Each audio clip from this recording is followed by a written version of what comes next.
T'has plantejat mai com gestionar els teus diners? El teu capital? La teva fortuna? Quants diners et pots gastar en capritxos? Quants n'has d'estalviar per no tenir maldecaps en el futur? Tant si tens una gran fortuna com una petita paga setmanal, hi ha un truc que t'ajudarà, la regla del 50-30-20. La coneixes?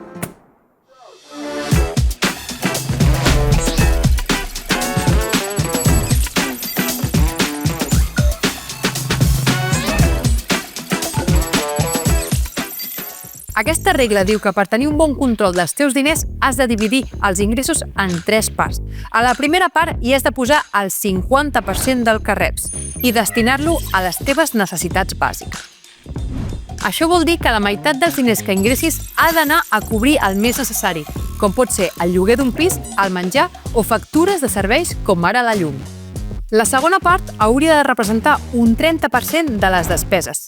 Aquí hi entra tot el que no és imprescindible, però que et fa gaudir. Per exemple, pots destinar aquests diners a sopar amb la colla, comprar-te roba, videojocs, tot el que et fa feliç, però que no necessites tant sí com no per viure. Però alerta, recorda que com a màxim pots destinar-hi el 30%. Si et passes, fes els ajustos necessaris abans no sigui massa tard.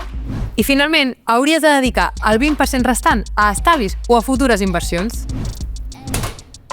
Aquest 20% et donarà pau mental i t'evitarà problemes en el futur. És el que et permetrà estalviar o tenir un fons d'emergència per imprevistos. La regla del 50-30-20 t'ajuda a administrar els teus diners. La clau és mantenir aquest equilibri i fer-hi ajustos quan calgui.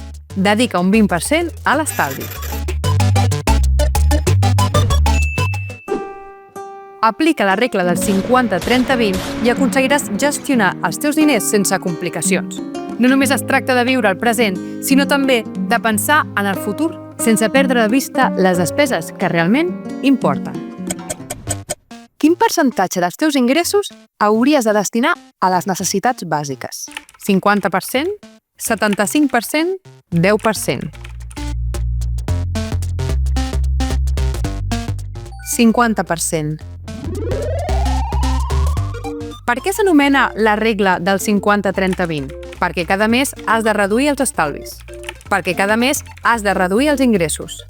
Perquè divideix els ingressos en aquests percentatges. Perquè divideix els ingressos en aquests percentatges.